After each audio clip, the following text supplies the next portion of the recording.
প্রিয় নবী হজরত মুহাম্মদ সাল্লাল্লাহু আলাইহি ওয়াসাল্লাম বলেছেন, শ্রমিকের ঘাম শুকানোর আগেই তার মজুরি দিয়ে দাও।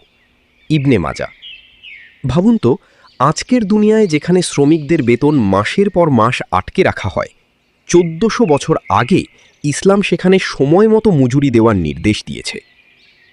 শুধু তাই নয়, কোনো শ্রমিকের সাথে জুলুম করা, তার প্রাপ্য টাকা না দেওয়া, এটা শুধু অন্যায় না, এটা অনেক বড় গুনাহ। আর শ্রমিক ভাইদের জন্য প্রিয়নবী হজরত মুহাম্মদ সাল্লাল্লাহু আলাইহি ওয়াসাল্লাম আমাদের এমন কিছু দোয়া শিখিয়েছেন যা পড়লে রিজিকে বরকত আসে, কষ্ট কমে। শক্তিশালী দোয়াটি হচ্ছে, আল্লাহুম্মা ইন্নি আসআলুকা রিজকান তয়্যিবান ওয়া ইলমান নাফিয়ান ওয়া আমালান মুতাকাব্বালান। অর্থ, হে আল্লাহ, আমি আপনার কাছে পবিত্র রিজিক, উপকারী জ্ঞান এবং কবুলযোগ্য আমল চাই। আমিন। আল্লাহ আমাদের সকলকে বোঝার তৌফিক দান করুন। আমাদের ফলো, সাবস্ক্রাইব করতে ভুলবেন না। আল্লাহ হাফিজ।